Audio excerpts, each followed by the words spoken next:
경기도 양구에서 시청 중인 감재원님 감사해요. 워싱턴이 관세 폭탄을 투하했습니다. 그 순간 일본은 만세를 불렀고 미국은 승리를 확신했죠. 그런데 정확히 일주일 뒤 삼성전자의 무차별한 폭격이 미국 본토와 일본을 강타합니다. 폭격 이후 독일을 비롯한 유럽 7개국은 이때다 싶어 삼성과 손잡으려 줄을 섰고 일본의 니케이 지수는 22% 폭락하며 사실상 초토화되었는데요. 심지어 실리콘밸리 애플 공장은 열흘간 셧다운에 들어갔습니다. 그런데 더 충격적인 사실은 대한민국에서 터졌습니다. 글로벌 공급망 신뢰가 쏟아지면서 자동차, 조선, 철강부터 반도체까지 주문이 폭주하기 시작한 건데요. 그런데 여기서 이재명 대통령이 두 번째 폭격을 때려박습니다. 방위비 13조요. 주한미군 지금 당장 철수하십시오. 그런데 이게 끝이 아니었습니다. 세계 최강이라던 미국 안보와 경제가 동시에 흔들린 가운데 삼성전자의 마지막 한마디가 모든 걸 무너뜨립니다. 텍사스 삼성 공장 지금 바로 철수합니다. 잠깐 여러분이 사는 곳을 댓글로 남겨주세요. 다음 영상에서 감사 인사를 전해드릴게요. 안녕하세요. 제 이름은 로웰 로렌스입니다. 백악관 국가경제위원회에서 선임 보좌관으로 일하며 살아왔습니다. 모든 것은 그해 3월의 어느 화요일 오전 백악관 브리핑룸은 평소보다 훨씬 부산했고 기자들의 눈빛도 유난히 날카로웠어요. 트럼프 대통령이 발표할 내용을 미리 알고 있던 저는 가슴이 두근거렸습니다.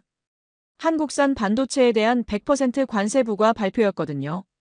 미국의 반도체 주권을 되찾겠습니다. 한국산 반도체에 즉시 100% 관세를 부과합니다. 대통령의 발언이 끝나자 브리핑룸은 폭발했습니다. 박수와 탄성이 터져나왔고 저도 모르게 고개를 끄덕이고 있었어요. 저도 미국 사람이잖아요. 미국이 너무 오랫동안 한국과 삼성에 의존해왔다고 생각했거든요. 그때만 해도 이것이 올바른 결정이라고 믿었어요.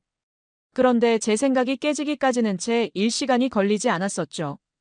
브리핑이 끝나고 대기실로 돌아가는 길에 관세 담당관들의 대화가 들리더라고요. 이제 한국 물량은 가격 경쟁력이 제로야. 애플, 구글, 엔비디아 발주가 인텔과 마이크론으로 되돌아온다. 이게 1차 이득이지. 미국 상무부 관계자가 흥분된 목소리로 덧붙였어요. 2차 이득은 공급망 재내재화야. 메이드 인 USA 깃발을 꽂는 순간 주정부 인센티브와 연방 보조금으로 고용도 오른다고. 미국 상무부 관계자의 말에 저도 모르게 뿌듯한 미소를 지었어요. 역시 세계 최강 미국이구나 싶었거든요. 복도를 걸으며 저는 이 모든 계산이 맞다고 생각했습니다. 그래 삼성은 미국이 도와 키운 기업 아니던가. 파운드리 유치해주고 보조금도 깔아줬는데. 이제 와서 미국을 배신하고 가격을 깎아가며 미국을 하청업체 취급한다니요. 오만도 이런 오만이 없다고 생각했어요. 그때였습니다. 일본 기자 한 명이 다가와서 말했습니다. 일본에서도 같은 시각입니다. 이번 관세로 한국은 치명상을 입을 겁니다. 경제보좌관이 자신있게 대답했어요. 주가는 단기 충격이 있어도 1년 내 미국 반도체 점유율이 12%포인트는 오를 거야. 삼성이 휘청이면 나스닥 반도체 지수가 우리 편으로 기울지. 저는 무의식 중에 고개를 끄덕였습니다. 이득의 표가 이렇게 많은데 맞는 전략일 수도 있겠다는 생각이 들었거든요.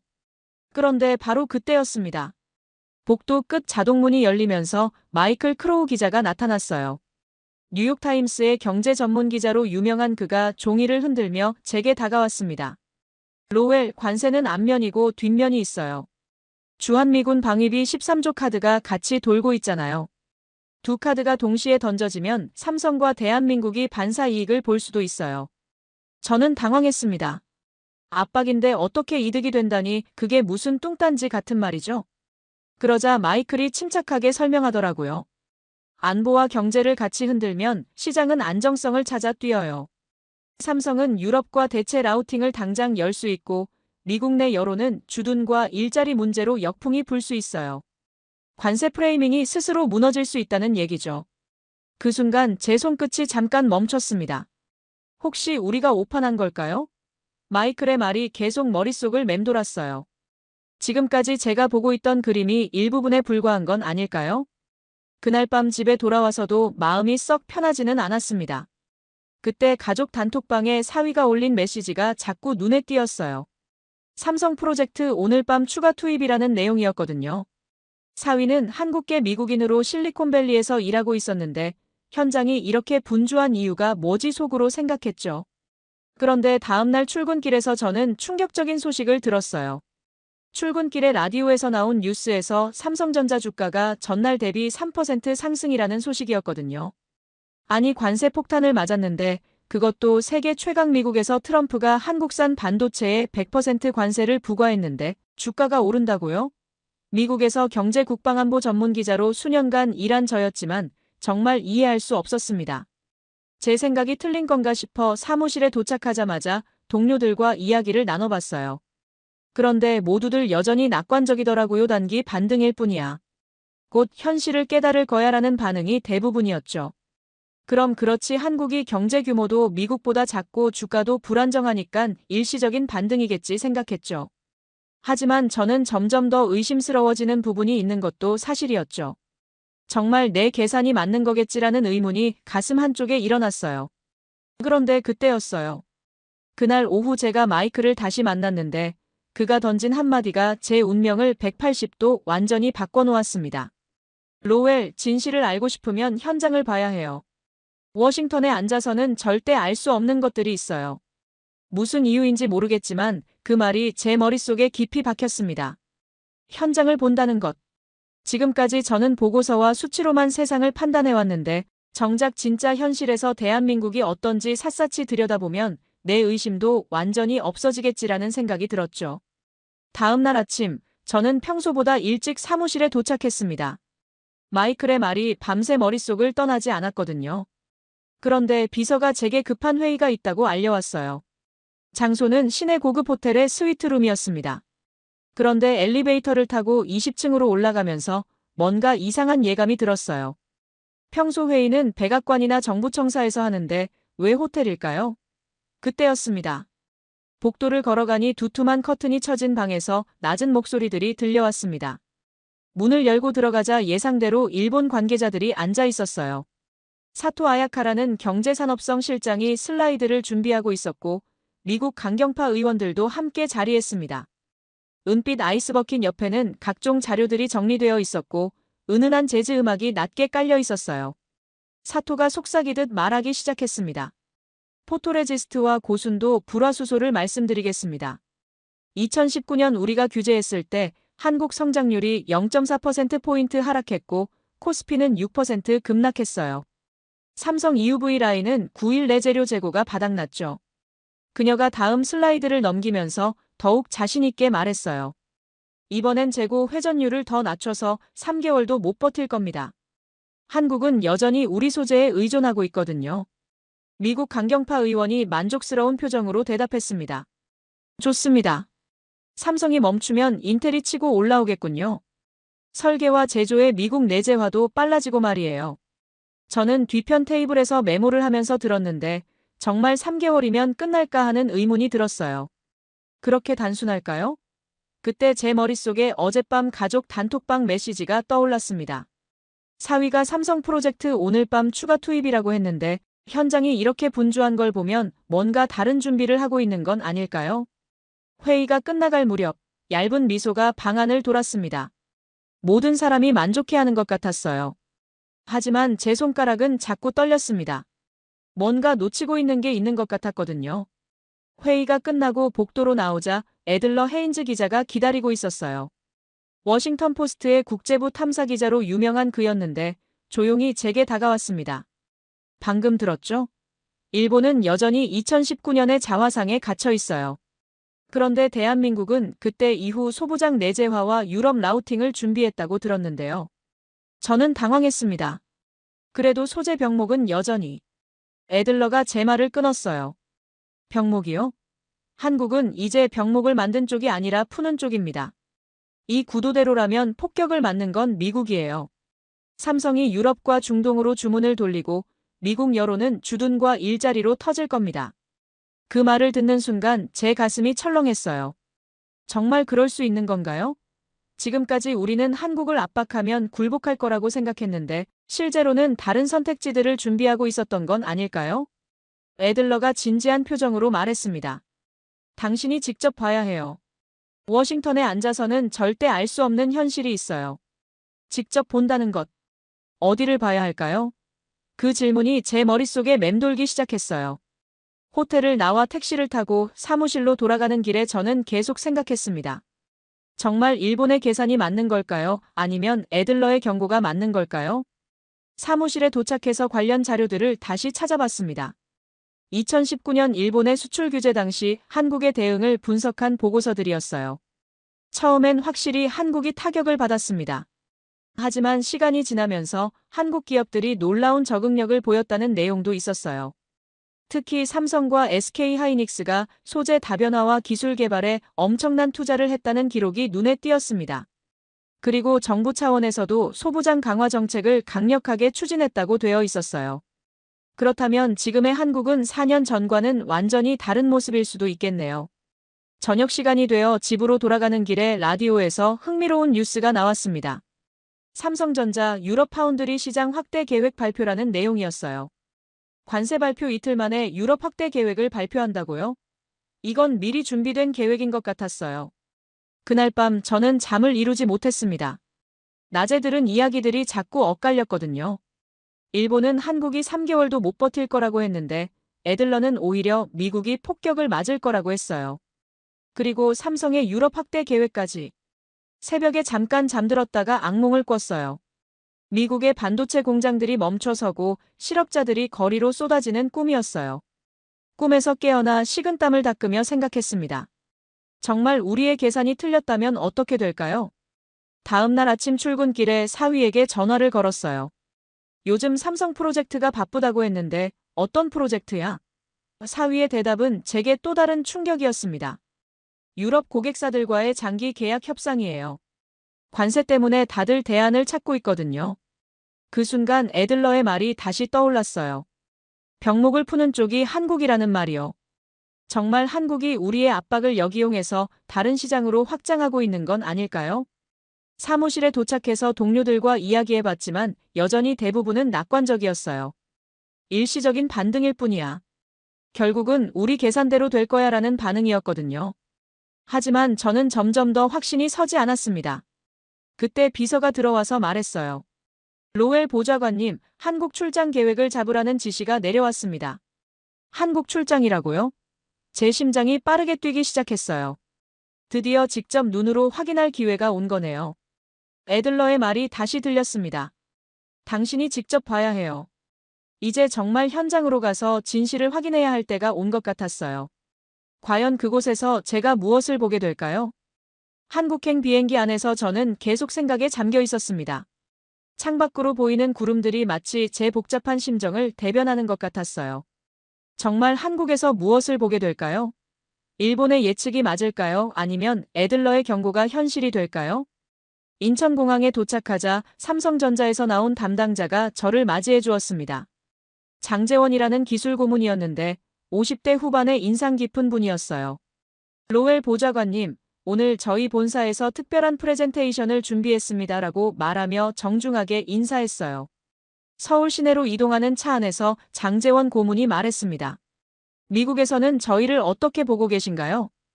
저는 솔직하게 대답했어요. 관세와 주둔비 압박으로 협상 테이블에 나올 것이라고 봅니다. 그러자 장재원 고문이 의미심장한 미소를 지었어요. 오늘 보시면 이해하실 겁니다. 삼성전자 본사에 도착하니 거대한 컨퍼런스홀이 저를 맞이했습니다. 벽면을 가득 채운 대형 스크린들과 최신 시설들이 인상적이었어요. 하지만 진짜 놀라운 것은 그 다음부터였습니다. 조명이 천천히 어두워지고 파란 백그라운드에 소부장 2030이라는 글자가 떠올랐어요. 장재원 고문이 발표를 시작했습니다.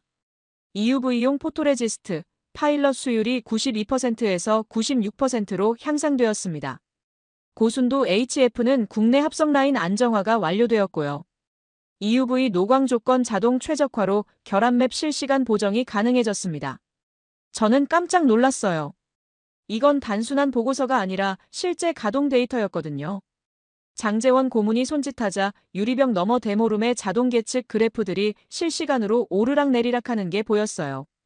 이건 정말 살아 움직이는 현실이었습니다. 일본이 말한 3개월 시나리오가 얼마나 낡은 계산이었는지 단번에 알 수 있었어요. 한국은 이미 소재 의존도를 크게 줄였을 뿐만 아니라 오히려 더 앞선 기술을 개발하고 있었던 거예요. 브리핑이 끝나자 더욱 놀라운 장면이 펼쳐졌습니다. 독일, 네덜란드, 프랑스 대표단이 로비 테이블로 몰려왔어요. 그들이 도장을 찍는 찰칵 소리가 연달아 울렸습니다. 독일 대표가 급한 목소리로 말했어요. 삼성 없인 우리 드레스덴 라인이 멈춥니다. 분기 2만 웨이퍼 장기 확약을 원합니다. 네덜란드 대표도 거들었어요. EUV 장비 스케줄과 맞춰 네덜란드 증설 가동을 동기화해 주시죠. 프랑스 대표는 더욱 절박했습니다. 대체 불가입니다. 오늘 MOU를 바로 체결합시다. 저는 펜을 쥔 손에 힘이 들어갔어요. 이런 기업을 관세로 배제한다고요? 그건 미국의 자해나 다름없었습니다. 유럽 전체가 삼성에 의존하고 있는데 우리만 따로 놀겠다는 게 말이 되나요? 장제원 고문이 저를 연구동 옥상으로 이끌었습니다. 아래로 물류 셔틀들이 규칙적으로 드나드는 게 보였어요. 마치 거대한 유기체의 혈관처럼 질서정연하게 움직이고 있었습니다. 미국은 관세와 주둔비로 압박하면 삼성이 협상 테이블로 나온다고 보시죠? 라고 장제원 고문이 물었어요. 저는 고개를 끄덕였습니다. 그렇습니다. 그게 우리의 계산이에요. 장제원 고문이 멀리 보이는 스카이라인을 가리키며 말했어요. 압박은 협상을 부르기도 하지만 대체 라우팅을 부르기도 합니다.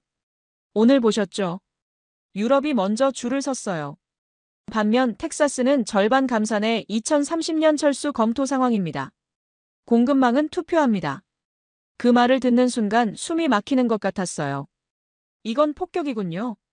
군사력이 아니라 공급망이 쏘는 폭격이요. 장제원 고문이 차분하게 답했습니다.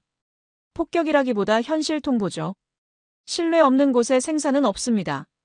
옥상 난간에 매달린 태극기가 바람에 강하게 펄럭였어요. 파란 바탕에 빨간 태극 문양이 햇빛에 반짝이는 모습이 마치 이 나라의 자립 의지를 보여주는 것 같았습니다. 저는 그제야 깨달았어요. 우리가 지금까지 보고 있던 한국은 과거의 한국이었다는 걸 말이에요. 도움이 필요한 나라 압박하면 굴복할 나라라고 생각했던 거죠. 하지만 지금의 한국은 완전히 달랐어요. 오히려 우리가 의존하고 있었던 겁니다.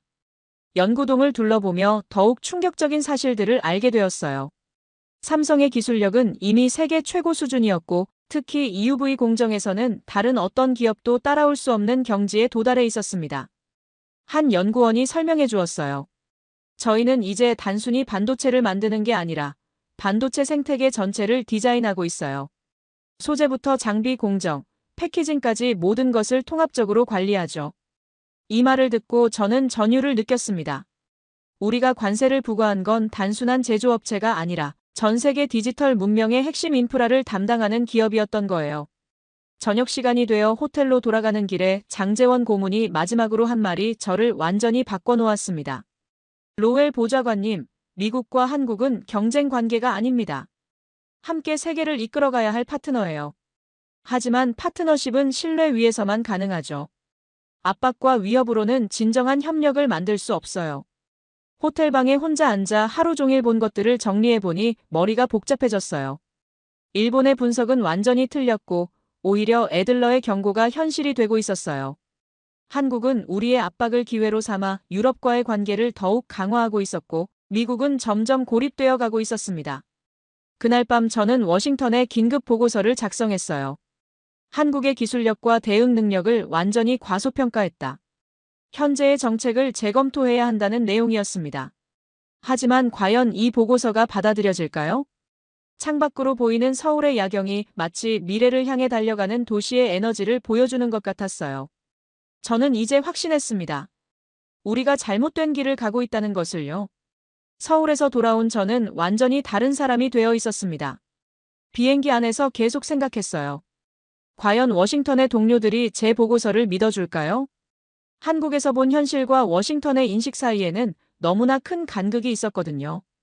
공항에서 사무실로 돌아가는 길에 라디오에서 나온 뉴스가 제 걱정을 현실로 만들었어요. 의회에서 삼성 관세 정책을 둘러싼 경론이 벌어지고 있다는 내용이었습니다.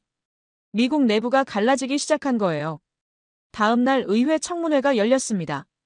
저는 방청석 끝자리에 앉아 상황을 지켜봤어요. 조명은 차갑고 마이크에서는 날카로운 소리가 났습니다. 분위기 자체가 험악했어요. 노동자 대표가 먼저 발언대에 나섰습니다.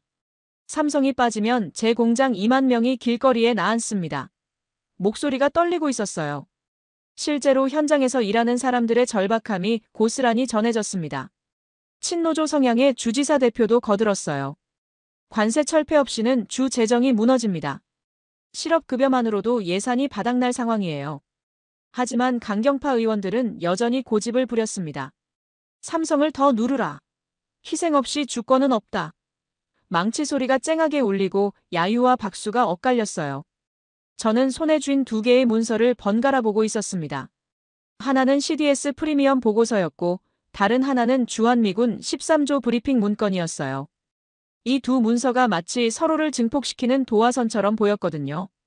청문회가 끝나고 복도로 나오니 일본 관계자들이 또 다른 로비를 벌이고 있었어요. 이번에는 국가브리핑룸에서 사토 아야카가 카메라 앞에 서 있었습니다. 한국은 늘 언론 플레이에 능숙합니다. 2019년 규제 때도 성장률 하락과 생산 차질로 결국 우리 소재에 돌아왔죠. 이번도 다르지 않습니다. 자막에는 포토레지스트와 불화수소 도표가 깜빡이고 있었어요. 하지만 제 머릿속에는 서울 데모룸의 실시간 그래프들이 겹쳐 떠올랐습니다. 사토의 말은 완전히 틀렸어요. 한국은 이미 그 단계를 넘어섰거든요. 복도를 걸어 나오는데 애들러 헤인즈가 기다리고 있었어요. 그의 표정이 심각해 보였습니다. 어떠셨어요, 한국은?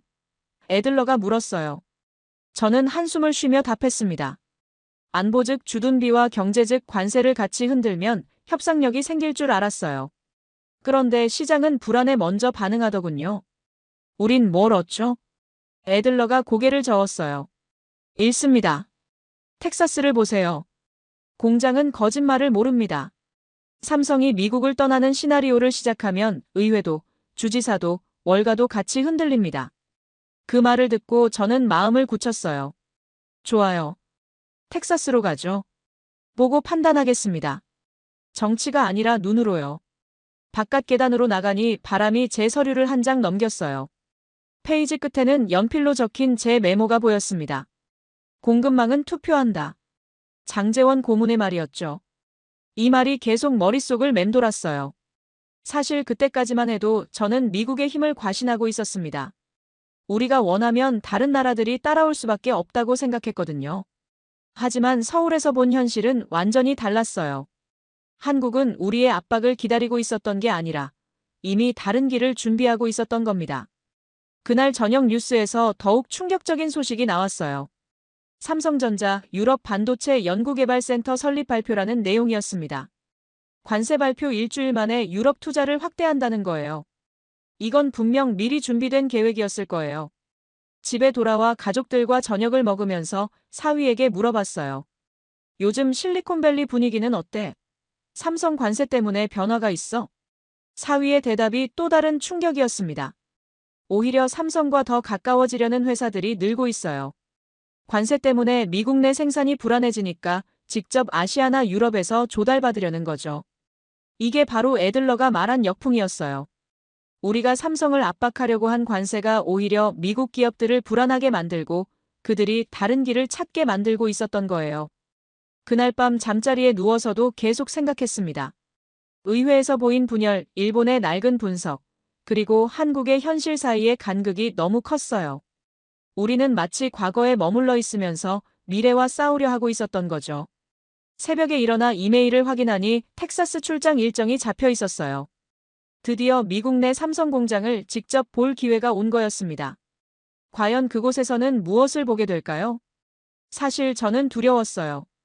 한국에서 본 현실이 충격적이었는데 우리 땅에서 벌어지고 있는 일들은 얼마나 더 충격적일까요? 하지만 진실을 알아야 했어요. 더 이상 추측과 계산에 의존할 수는 없었거든요. 아침 출근길에 라디오에서 또 다른 뉴스가 나왔어요.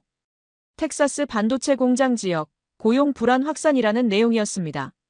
벌써 현장에서는 변화가 시작되고 있었던 거예요.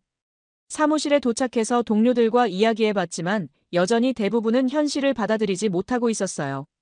한국이 미국을 이길 수는 없어. 결국은 우리 말을 들을 수밖에 없다는 반응이었거든요. 하지만 저는 이미 알고 있었어요. 이건 이기고 지는 게임이 아니라는 걸 말이에요. 텍사스 출장을 준비하면서 저는 마음을 다잡았습니다. 이번에는 정말 객관적으로 편견 없이 봐야겠다고 생각했어요. 미국의 자존심도 한국에 대한 선입견도 모두 내려놓고 현실 그 자체를 봐야 했거든요. 텍사스로 향하는 비행기에서 저는 창밖 구름들을 바라보며 복잡한 심정을 정리하려 했습니다. 서울에서 본 충격이 아직도 생생했는데 이번엔 우리 땅에서 무엇을 보게 될까요? 애들러와 함께 동행하게 된 이번 출장에서 마침내 모든 퍼즐의 마지막 조각을 찾을 수 있을 것 같았어요. 댈러스 공항에 도착하니 삼성 측에서 나온 담당자가 저희를 맞이했습니다. 놀랍게도 서울에서 만났던 장제원 고문이 직접 나와 있었어요. 로웰 보좌관님, 오늘은 미국이 의존하는 심장부를 보여드리겠습니다라고 말하며 의미심장한 미소를 지었습니다. 공장으로 이동하는 버스 안에서 저는 주변 풍경을 유심히 봤어요. 텍사스의 드넓은 평원 위에 세워진 거대한 반도체 단지가 마치 미래 도시처럼 보였습니다. 하지만 곧 그 미래가 흔들리고 있다는 사실을 알게 될 줄은 몰랐어요. 이번 시찰에는 미국, 일본, 유럽, 심지어 애플 담당자들까지 동행했습니다. 모두들 관세 정책의 실제 영향을 확인하고 싶어 했거든요. 특히 사토 아야카도 함께 왔는데 그녀의 표정이 이미 긴장되어 보였어요. 드디어 클린룸 앞에 도착했습니다. 방진복을 입고 에어샤워를 거쳐 문이 열리자 압도적인 기계음과 희미한 자외선 빛이 눈부셨어요. 마치 다른 세계에 들어온 것 같은 느낌이었습니다. 장제원 고문이 설명을 시작했어요. 여기가 미국이 의존하는 심장입니다. EUV 라인이 분당 수십억 회의 회로를 찍어내죠. 여기서 하루만 멈춰도 전 세계 스마트폰 생산량이 27% 감소합니다. 애플 담당자가 경악한 표정으로 말했어요. 이건 인간이 만든 신의 영역이군요. 삼성이 빠지면 아이폰은 단 하루도 버티지 못해요. 저는 그 순간 전율을 느꼈습니다. 우리가 관세를 부과한 건 단순한 제조업체가 아니었어요. 전 세계 디지털 문명의 핵심 인프라를 담당하는 기업이었던 거죠. 마치 심장에 칼을 대면서 환자가 살아날 거라고 기대하는 것과 같았어요. 클린룸을 둘러보는 동안 더욱 놀라운 것들을 발견했습니다. 이곳의 기술력은 제가 상상했던 것을 훨씬 뛰어넘었어요. 단순히 반도체를 찍어내는 게 아니라 원자 단위로 회로를 설계하고 제어하는 마법 같은 일들이 벌어지고 있었거든요. 시찰단 중 일본 담당자 사토가 땀을 닦으며 속삭이는 소리가 들렸어요. 이건 일본이 절대 못하는 영역이잖아. 포토레지스트가 있어도 이 수준의 라인 통합은 불가능해. 미국 담당자도 입술을 깨물며 말했습니다. 우리가 관세로 멈출 수 있다고 믿었다니 오판이군. 그 순간 저는 깨달았어요. 우리 모두가 얼마나 현실을 모르고 있었는지를 말이에요. 삼성의 기술력은 이미 다른 차원에 도달해 있었고 이를 대체할 수 있는 기업은 세계 어디에도 없었어요. 시찰이 끝나고 로비로 나오자 더욱 충격적인 장면이 펼쳐졌습니다. 유럽 담당자들이 몰려와서 도장을 꾹꾹 찍는 소리가 연달아 울렸어요. 철칵, 철칵, 철칵. 마치 전쟁에서 영토를 확보하는 소리 같았어요. 독일 대표가 급한 목소리로 말했어요. 드레스덴 라인은 삼성 없인 멈춥니다. 분기 2만 웨이퍼 장기 계약, 지금 서명하죠. 네덜란드 대표도 거들었어요. EUV 장비 납품과 동기화, 우리 증설과 맞춰달라고요. 프랑스 대표는 더욱 절박했습니다. 대체 불가입니다. 삼성은 단일 공급망에 안 보입니다. 저는 그 순간 확실히 깨달았어요. 이건 군사 폭격이 아니라 공급망이 투하한 폭격이었다는 걸 말이에요. 그리고 그 폭격을 맞는 건 한국이 아니라 바로 미국이었어요. 애들러가 제 옆에서 조용히 말했어요. 보셨죠? 우리가 삼성을 압박하는 동안 유럽은 더 가까워지고 있어요. 결국 고립되는 건 우리예요. 공장 관계자가 저희를 별도 회의실로 안내했습니다. 그곳에서 들은 이야기는 더욱 충격적이었어요. 관세 발표 이후 유럽 주문이 30% 증가했다는 거였어요. 반면 미국향 생산은 점진적으로 줄어들고 있었고요. 현재 텍사스 라인의 절반을 유럽 주문으로 돌리고 있습니다. 2030년까지는 완전한 구조 조정을 검토 중이에요 라고 담당자가 설명했어요. 사토 아야카는 이미 얼굴이 새하얗게 질려 있었어요. 자신이 그토록 자신있게 말했던 삼성 3개월 시나리오가 완전히 무너진 거였거든요. 오히려 일본이야말로 이 상황에서 가장 큰 타격을 받게 될 것 같았어요. 저녁에 호텔로 돌아가는 길에 장재원 고문이 마지막으로 한 말이 제 가슴을 울렸습니다. 로웰 보좌관님, 기술은 국경을 모릅니다. 하지만 신뢰는 국경을 만들죠. 미국이 신뢰를 버리고 압박을 선택한다면 기술도 따라 움직일 수밖에 없어요. 호텔방에서 하루 종일 본 것들을 정리하면서 저는 완전히 다른 사람이 된 기분이었어요. 아침에 공항에서 품었던 의문들이 모두 해결되었거든요. 하지만 그 답은 제가 원했던 것과는 정반대였어요. 워싱턴에 보낼 보고서를 작성하면서 손이 떨렸습니다. 현재 정책은 즉시 철회되어야 한다. 우리는 동맹을 잃고 있다라고 써야 했거든요. 하지만 과연 이 보고서를 누가 믿어줄까요? 창밖으로 보이는 텍사스의 밤하늘에 별들이 반짝이고 있었어요. 마치 멀어져가는 우리의 미래를 보는 것 같았습니다. 저는 이제 확신했어요. 우리가 지금까지 걸어온 길이 완전히 잘못되었다는 것을요. 그날 밤 사위에게 전화를 걸었어요. 텍사스에서 뭘 봤는지 상상할 수 있어? 사위의 대답이 모든 걸 요약해 주었어요. 아마 미래를 보셨을 거예요. 그리고 그 미래에서 미국이 점점 멀어지고 있다는 것도요. 정말 그랬어요. 저는 미래를 봤고 그 미래는 우리가 생각했던 것과는 완전히 달랐어요. 이제 남은 건 이 진실을 워싱턴에 어떻게 전달하느냐였습니다. 텍사스에서 돌아온 지 사흘 후, 저는 백악관에서 가장 중요한 순간을 맞이하게 되었습니다. 그날 아침 긴급회의가 소집되었고 트럼프 대통령이 최후의 카드를 꺼내들 준비를 하고 있다는 소식이 들려왔어요. 바로 주한미군 방위비 13조 원 요구였습니다. 저는 회의실 한쪽 구석에 앉아 상황을 지켜봤어요. 대통령의 표정이 심각했고 참모들도 모두 긴장한 기색이 역력했습니다. 관세만으로는 한국을 굴복시킬 수 없다는 판단이 선 거였어요. 그래서 안보 카드까지 꺼내든 것이죠. 회의가 끝나고 곧바로 백악관 브리핑이 시작되었습니다. 저는 기자들 뒤편에서 지켜봤는데 대통령의 발언이 시작되자 분위기가 완전히 바뀌었어요. 주한미군 주둔비를 한국이 13조 원 내야 합니다. 못 내면 철수도 고려하겠습니다. 브리핑룸이 순간 조용해졌다가 웅성거림이 터져나왔어요. 기자들이 일제히 손을 들고 질문을 쏟아냈습니다. 저는 그 순간 마이클 크로우가 처음 했던 경고가 떠올랐어요. 두 카드가 동시에 던져지면 삼성과 대한민국이 반사 이익을 볼 수도 있다는 말이요. 브리핑이 끝나자 언론의 반응이 폭발했습니다. CNN에서는 한국 동맹 붕괴 직면이라고 보도했고 월스트리트 저널은 삼성과 한국, 이제 끝났다는 헤드라인을 뽑았어요. 모든 언론이 한국의 패배를 기정사실로 받아들이는 것 같았습니다. 저도 처음에는 그렇게 생각했어요. 13조라는 어마어마한 금액 앞에서 한국이 버틸 수 있을까 싶었거든요. 하지만 동시에 불안한 마음도 들었어요. 텍사스에서 본 한국의 모습이 자꾸 떠올랐거든요. 그날 오후 저는 집에서 한국 뉴스를 지켜봤습니다. 시차 때문에 한국은 이미 다음 날 아침이었고 청와대에서 긴급 기자회견이 열린다는 소식이 나왔어요. 이재명 대통령이 직접 나선다는 거였습니다. 한국 시간으로 오전 10시 청와대 기자회견장에 카메라 플래시가 번쩍였어요. 저는 컴퓨터 화면으로 생중계를 보고 있었는데 대통령의 표정이 예상과 달리 차분해 보였어요. 오히려 자신감이 넘쳐 보였다고 할까요? 13조라면 지금 당장 주한미군 철수하십시오. 주둔비를 그 이상 받아야 한다면 한국은 자립하겠습니다. 저는 귀를 의심했어요. 정말 한국 대통령이 그런 말을 했다고요? 화면 너머로 기자들의 웅성거림이 들렸고 통역사의 목소리도 떨리고 있었어요. 이건 단순한 협상 포지션이 아니라 진짜 결별 선언처럼 들렸거든요. 일본에서는 사토 아야카가 코웃음을 치며 반응했어요. 오만하다. 이제 한국은 무너진다. 하지만 저는 그녀의 말이 공허하게 들렸어요. 텍사스에서 그녀가 보인 당황한 모습이 아직도 생생했거든요. 그런데 놀라운 일이 벌어졌습니다.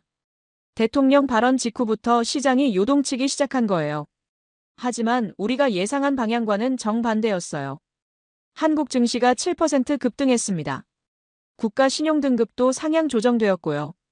가장 놀라운 건 삼성과 SK 반도체 주문량이 폭주하기 시작했다는 거였어요. 유럽 바이어들이 일제히 성명을 발표했어요. 이건 한국의 독립선언이자 공급망 안정의 보증이다. 추가 물량을 요청하겠다. 저는 완전히 혼란스러웠어요. 압박에 더 강해지다니 이건 우리가 모르는 게임의 법칙이었던 거예요. 마이클의 경고가 현실이 되고 있었습니다. 저녁 뉴스에서는 더욱 충격적인 소식들이 쏟아졌어요. 독일, 프랑스, 네덜란드가 한국과의 반도체 협력 확대를 발표했고, 심지어 중동 국가들도 삼성과의 장기 계약을 체결했다는 뉴스가 나왔어요. 가장 놀라운 건 미국 기업들의 반응이었어요. 애플, 구글, 마이크로소프트가 모두 공급망 안정성 확보를 위해 다양한 옵션을 검토 중이라는 성명을 발표한 거예요. 이건 사실상 삼성과의 관계 유지를 시사하는 거였죠. 그날 밤 사위에게 전화를 걸었어요. 실리콘밸리 반응은 어때? 완전히 뒤집혔어요. 다들 한국 대통령의 결단력에 감탄하고 있어요. 오히려 미국 정부의 정책이 너무 무모하다는 여론이 커지고 있고요. 저는 그제야 깨달았어요. 우리가 한국을 압박하려고 던진 두 개의 카드가 오히려 한국의 독립성과 신뢰성을 증명하는 결과를 낳았다는 걸 말이에요. 세계는 한국의 당당함에 박수를 보내고 있었고, 미국은 점점 고립되어 가고 있었어요. 다음 날 워싱턴의 분위기는 완전히 달라져 있었습니다. 의회에서는 긴급 청문회가 소집되었고, 여론도 급격히 바뀌고 있었어요. 한국을 잃으면 안 된다는 목소리가 커지기 시작했거든요. 저는 그날 오후 긴급 보고서를 작성했어요. 현재 정책은 완전한 실패다. 한국은 우리의 압박에 굴복하지 않을 뿐더러 오히려 더 강해지고 있다. 즉시 정책 전환이 필요하다는 내용이었습니다. 하지만 과연 이 보고서가 받아들여질까요? 저는 불안했어요. 워싱턴의 자존심이 이 현실을 받아들일 수 있을까요? 그날 밤 뉴스에서 한국의 반응을 더 자세히 봤어요. 국민들이 대통령의 발언을 열렬히 지지하고 있었고, 자주 국방에 대한 논의가 활발해지고 있었어요. 이건 단순한 경제 문제를 넘어서 한국의 정체성 자체가 바뀌는 순간이었던 거예요. 애들러가 그날 저녁 제게 보낸 메시지가 모든 걸 요약해 주었어요. 로웰, 우리는 역사의 전환점을 목격하고 있습니다. 한국이 진정한 독립국이 되는 순간을요. 그리고 미국이 패권의 오만함을 깨닫는 순간이기도 하고요. 정말 그랬어요. 13조라는 숫자로 한국을 굴복시키려 했던 우리의 계산이 완전히 빗나간 거였어요. 오히려 한국은 그 압박을 발판 삼아 더 높이 뛰어올랐고, 세계는 한국의 편에 서기 시작했어요. 저는 그날 밤 잠들기 전에 생각했어요. 과연 우리가 여기서 멈출 수 있을까요? 아니면 더 큰 실수를 저지르게 될까요? 한국의 반전은 이제 시작에 불과할지도 모른다는 예감이 들었어요. 주한미군 철수 발언 이후 사흘 동안 저는 워싱턴이 완전히 다른 도시가 된 것을 목격했습니다.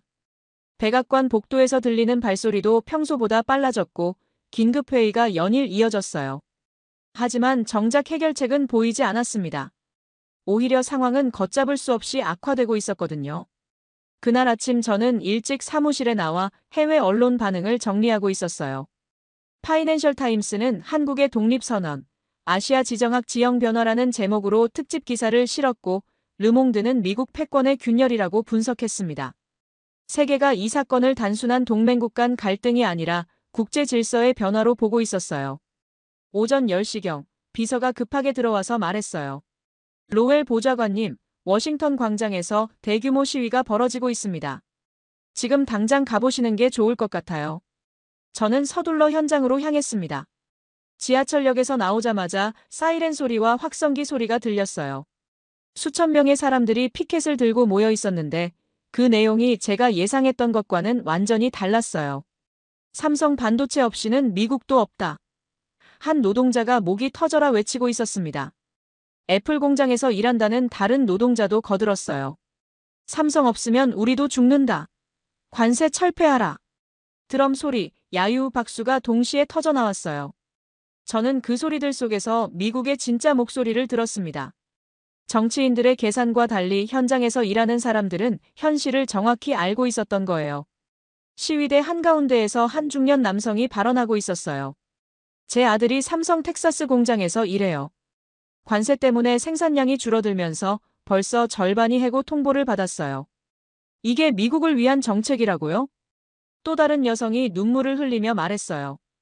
남편이 20년 동안 반도체 장비 회사에서 일했는데 삼성 주문이 끊기면서 회사가 문 닫을 위기예요. 우리 가족은 어떻게 살라는 거죠?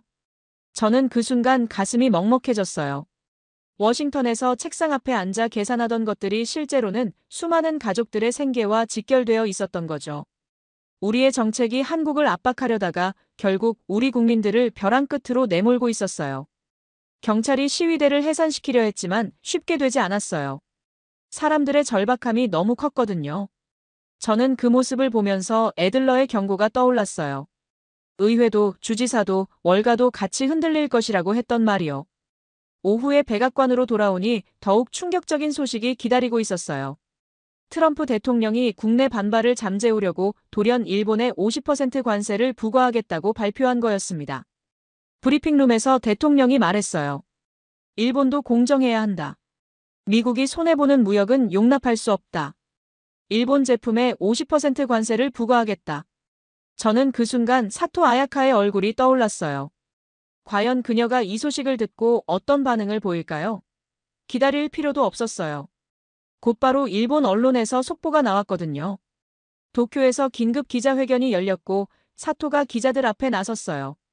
하지만 그녀의 모습은 며칠 전과 완전히 달랐어요. 자신만만했던 표정은 온데간데없고 당황과 분노가 뒤섞인 얼굴이었어요. 말도 안 돼. 이건 굴욕이다. 사토가 거의 비명에 가까운 소리를 질렀어요. 카메라 앞에서 저런 모습을 보이는 일본 관료는 처음 봤습니다. 평소 점잖고 절제된 그들의 모습과는 너무나 대조적이었어요. 일본 언론들의 반응도 폭발적이었어요. 아사히 신문은 미국의 배신, 동맹의 종말이라는 헤드라인을 뽑았고 니혼 게이자이 신문은 진주만 이후 최대 굴욕이라고 표현했어요. 심지어 어떤 언론은 히로시마 원폭 이후 또 다른 폭격이라는 극단적인 표현까지 사용했어요. 저는 의회 브리핑룸에서 무너지는 사토의 얼굴을 보면서 복잡한 감정이 들었어요. 며칠 전까지만 해도 그녀는 한국의 무너짐을 확신하며 로비를 벌였었거든요. 하지만 이제는 자신이 그 무너짐의 주인공이 되어 있었어요.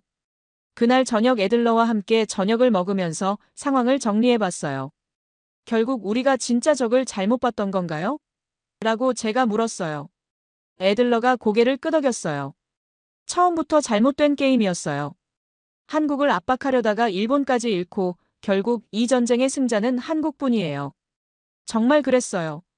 우리가 한국을 고립시키려던 전략이 오히려 우리 자신을 고립시키고 있었어요. 한국은 유럽과 중동, 심지어 아시아 다른 국가들과의 관계를 더욱 강화하고 있었고 미국은 일본마저 적으로 돌리면서 완전히 외톨이가 되어가고 있었거든요. 그날 밤 집에 돌아와서 국제뉴스를 종합해봤어요. 독일 총리는 한국과의 협력을 더욱 확대하겠다고 발표했고 프랑스 대통령도 신뢰할 수 있는 파트너라며 한국을 치켜세웠어요. 심지어 영국까지도 포스트 브렉시트 시대의 핵심 파트너라고 언급했어요. 반면 미국에 대한 평가는 날로 박해지고 있었어요. 예측 불가능한 정책, 동맹국에 대한 배신, 패권의 오만함 같은 표현들이 언론에 연일 등장했어요. 사위에게 전화를 걸어 실리콘밸리 상황을 물어봤어요. 완전히 뒤바뀌었어요. 다들 정부 정책과 거리를 두려고 하고 있어요. 오히려 한국과의 관계를 더 강화하려는 회사들이 늘고 있고요. 구체적으로 어떤 변화가 있어? 라고 제가 물었어요. 구글이 한국의 연구개발센터 확대를 발표했고 마이크로소프트도 한국과의 클라우드 협력을 늘리겠다고 했어요. 심지어 테슬라까지도 한국 배터리 업체들과의 계약을 확대한다고 발표했고요. 저는 그 말을 듣고 한숨을 쉬었어요. 미국 기업들조차 정부 정책을 믿지 않고 있었던 거죠. 오히려 한국과의 관계를 통해 리스크를 해지하려 하고 있었어요. 다음 날 아침 출근길에 라디오에서 나온 뉴스가 결정타였어요. 한국, 유럽연합과 반도체 전략 동맹 체결이라는 소식이었습니다. 이제 한국은 미국 없이도 충분히 성장할 수 있는 생태계를 구축한 거였어요. 사무실에 도착해서 동료들과 이야기해봤지만 모두들 당황하고 있었어요. 이렇게 될 줄은 몰랐다. 한국이 이렇게 강할 줄은 상상도 못했다는 반응들이었거든요. 저는 그때 깨달았어요. 우리 모두가 한국을 과소평가했다는 것을요. 도움이 필요한 나라, 우리의 보호를 받아야 할 나라라고 생각했던 거죠. 하지만 실제로는 이미 우리와 어깨를 나란히 할 수 있는, 아니 어떤 면에서는 우리를 뛰어넘을 수 있는 나라가 되어 있었던 거예요. 그날 오후 제가 작성한 보고서의 마지막 문장은 이랬어요. 우리는 동맹을 잃었고 적을 만들었으며 고립되었다. 이제라도 정책을 전면 재검토해야 한다. 하지만 과연 이 목소리가 받아들여질까요? 제가 워싱턴에서 보낸 마지막 한 달은 마치 꿈 같았습니다. 아니, 악몽에 가까웠다고 해야 할까요? 우리가 시작한 관세 폭탄이 결국 우리 자신에게 되돌아와 폭발하는 모습을 지켜봐야 했거든요. 그리고 그 폭발의 여파는 상상했던 것보다 훨씬 컸어요. 어느 월요일 아침, 저는 평소처럼 각국 언론 브리핑을 정리하고 있었습니다. 그런데 뉴욕타임스의 헤드라인을 보고 깜짝 놀랐어요. 삼성의 철수 폭격, 미국 두 손 두 발 들다라는 제목이었거든요. 철수 폭격이라는 표현이 인상적이었어요. 마치 군사작전을 묘사하는 것 같았지만 실제로는 경제전쟁에서 벌어진 일이었죠. 더욱 충격적인 건 일본 언론의 반응이었어요. 아사히 신문에서는 히로시마 원폭 이후 일본 또 다른 폭격 맞아. 이름은 삼성이라는 기사를 실었습니다. 이런 극단적인 표현을 쓸 정도로 일본이 받은 충격이 컸던 거예요. 저는 며칠 전 사토 아야카의 절규하는 모습이 떠올랐어요. 파이낸셜 타임스는 한 걸음 더 나아가 한국의 독립선언, 글로벌 공급망 질서 재편이라는 분석 기사를 실었어요. 이제 전 세계가 이 사건을 단순한 무역 분쟁이 아니라 국제 질서의 근본적 변화로 인식하고 있었던 거죠. 오전 10시경 비서가 들어와서 말했어요. 로웰 보좌관님, 긴급 정상회담이 소집되었습니다. 한국 대통령과의 화상회의가 예정되어 있어요. 저는 서둘러 회의실로 향했습니다. 트럼프 대통령의 표정이 지금까지 본 것 중 가장 심각해 보였어요. 참모들도 모두 긴장한 기색이 역력했고 평소와는 완전히 다른 분위기였어요. 화상회의가 시작되자 이재명 대통령이 화면에 나타났습니다. 놀랍게도 그의 표정은 매우 차분하고 여유로워 보였어요. 며칠 전 13조 발언 때의 당당함이 그대로 느껴졌거든요. 회의가 진행되면서 저는 완전히 새로운 현실을 목격했습니다. 이제는 미국이 한국에게 양보를 제안하는 상황이 된 거예요. 관세 철폐는 물론이고 주한미군 방위비 문제도 기존 수준으로 되돌리겠다고 했어요. 하지만 한국 대통령의 대답은 예상과 달랐어요. 미국과 한국은 이제 새로운 관계를 정립해야 합니다. 보호받는 나라와 보호하는 나라의 관계가 아니라 동등한 파트너로서 말이죠. 트럼프 대통령이 잠시 침묵했다가 말했어요. 한국은 이제 보호받는 나라가 아니라 동등한 파트너입니다. 이재명 대통령이 미소를 지으며 답했어요. 함께 세계 공급망을 지키는 진정한 동맹이 될 것입니다. 저는 그 순간 가슴이 뭉클해졌어요. 지난 8개월 동안 제가 목격한 모든 변화가 이 한순간에 집약되는 것 같았거든요. 처음에는 한국을 압박 대상으로 봤던 우리가 이제는 동등한 파트너로 인정할 수밖에 없게 된 거였어요. 회의가 끝나고 저는 회의실 한쪽에서 눈시울을 붉혔습니다. 정치의 오만은 무너졌지만 기술의 진실은 무너지지 않았어요. 미국도 이제 한국과 나란히 서야 한다는 현실을 받아들여야 했던 거죠. 그날 오후 정식 발표가 있었습니다. 백악관 브리핑룸에서 대통령이 직접 나서서 말했어요. 한미 관계는 새로운 전환점을 맞이했습니다. 우리는 동등한 동맹국으로서 함께 나아갈 것입니다. 브리핑이 끝나자 기자들이 일제히 질문을 쏟아냈어요. 기존 정책의 실패를 인정하는 것이냐, 한국에게 굴복한 것 아니냐 같은 날카로운 질문들이었죠. 하지만 대통령은 현실을 인정하고 미래를 선택한 것이라고 답했어요. 저녁에 집으로 돌아가는 길에 라디오에서 각국의 반응이 나왔어요. 독일 총리는 바람직한 결정이라고 평가했고 프랑스 대통령은 성숙한 선택이라고 했어요. 심지어 일본도 한미관계 정상화를 환영한다는 공식 입장을 발표했어요. 가장 인상 깊었던 건 중국의 반응이었어요. 한국의 자주성을 존중한다면서도 지역 평화에 기여할 것이라고 조심스럽게 평가했거든요. 이제 동북아시아의 역학관계 자체가 바뀌고 있었던 거예요. 집에 도착해서 가족들과 저녁을 먹으면서 사위에게 물어봤어요. 실리콘밸리 반응은 어때? 완전히 환영 분위기예요. 다들 불확실성이 해소되었다고 좋아하고 있어요. 특히 한국과의 협력이 더욱 활발해질 거라는 기대감이 커요. 딸이 옆에서 말했어요. 아빠, 뉴스 보니까 한국이 정말 대단한 나라였구나. 우리가 너무 무시했던 것 같아. 저는 딸의 말을 듣고 쓴웃음을 지었어요. 정말 그랬어요. 우리는 한국을 과소평가했고 그 대가를 톡톡히 치렀던 거죠. 그날 밤 애들러로부터 메시지가 왔어요. 로웰, 우리는 역사의 전환점을 목격했습니다. 한국이 진정한 독립국이 되는 순간과 미국이 현실을 인정하는 순간을 말이에요. 정말 그랬어요. 지난 8개월은 단순히 무역 분쟁의 시간이 아니었어요. 한 나라가 진정한 자립을 이루고 다른 나라가 오만함을 버리고 현실을 인정하는 과정이었던 거죠. 다음 날 아침 출근하는 길에 한국 뉴스를 봤어요. 서울 광장에 수만 명의 시민들이 모여서 축제 분위기를 만들고 있었어요. 태극기와 함께 자주 독립이라는 플래카드들이 펄럭이고 있었고 사람들의 얼굴에는 자부심이 가득했어요. 한 시민이 인터뷰에서 말했어요. 우리가 이렇게 당당할 수 있다는 걸 처음 알았어요. 더 이상 누구의 보호를 받아야 할 나라가 아니라는 것을요. 또 다른 시민은 삼성이 우리의 자존심을 지켜줬다고 말했어요. 기업이 국가의 자존심을 지킨다는 표현이 인상적이었어요. 사무실에 도착해서 동료들과 이야기를 나눠봤어요.